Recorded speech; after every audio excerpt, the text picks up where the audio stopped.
Let me just acknowledge the presence.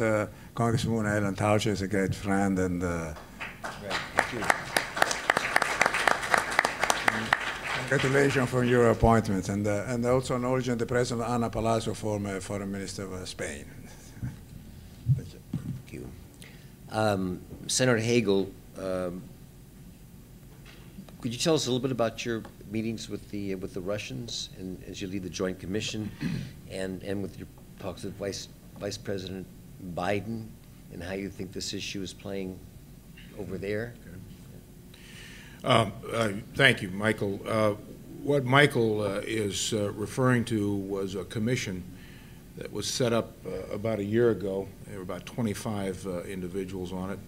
Sam Nunn was part of that. Graham Allison, who has been mentioned far too often here tonight, but nonetheless, he was a very important member of it. And the objective was, and it was sponsored by the Belfer Center at Harvard and the Nixon Center. And the objective was to inventory a list of recommendations that we could present to the new Russian government and the new U.S. government on how we can get this U.S.-Russian bilateral relationship onto a higher plane, because the realities are that every challenge that faces each of our countries in the world is woven into the same fabric, and there is an interconnectedness to all of this, beginning with what we're talking about here tonight, proliferation of weapons of mass destruction, that we all need to address. And as the ambassador noted and Joe noted, and I think everyone here agrees, without the United States and Russia working together, since we, between the two of us, control about 95% of the nuclear warheads in the world, there's going to be very little accomplished in this effort to address nuclear proliferation. We tried to also come up with a set of recommendations. There were 19, none particularly profound, but to try to inventory housing of these common interests and define our relationship with Russia based on common interests, not defining relationships based on our differences. And that really was done, I think, for the last time globally right after World War II, when we built these coalitions of common interest for 10 years. And NATO was one of those coalitions, the United Nations, IMF, World Bank came out of Bretton Woods, General Agreement on Tariffs and Trade. And it was all based on a definition of relationships on common interests, not our differences.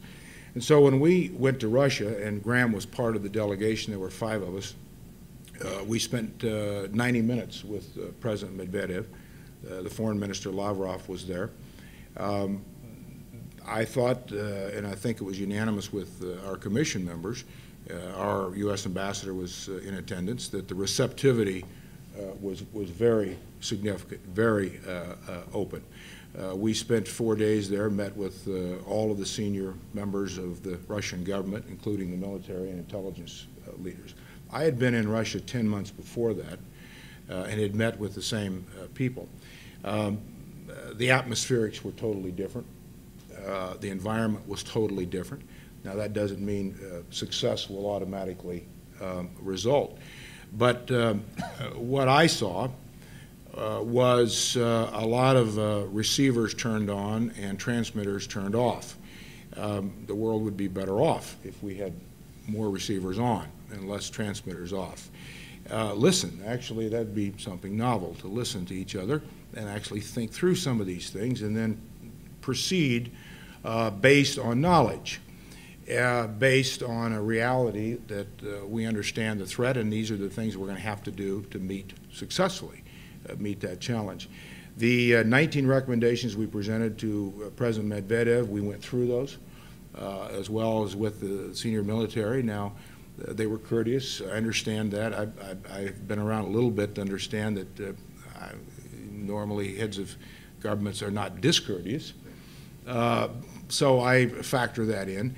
But I think there's a reality here that if Russia is to prosper and do the things that I think their leaders want for their country, and we have differences, we're going to continue to have differences, it's how we deal with those differences, then this issue is going to have to be dealt with. We briefed Vice President Biden, we briefed General Jim Jones, who everyone knows is our national security advisor, spent time with Secretary Clinton.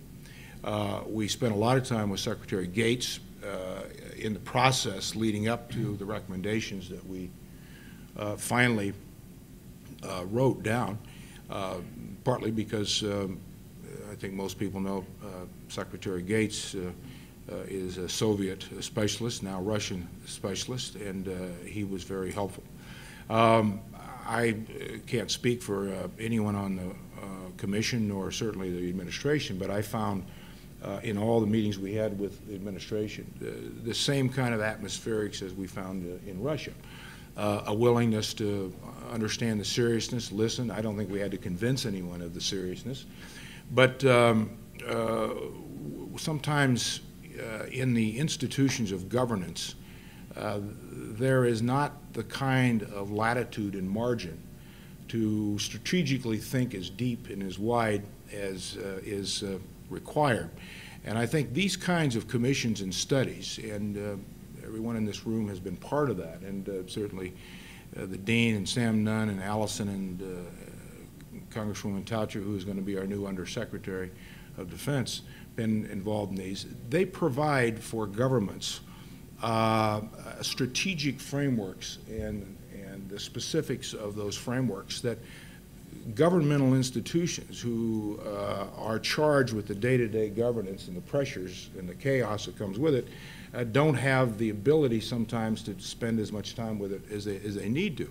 And I think from these commissions, these panels, these opportunities will come more and more relevance in helping governments and leaders sort these big issues out. So that's at least my summary of those meetings, Michael, and I think Graham and the commissioners who served with us on it would agree.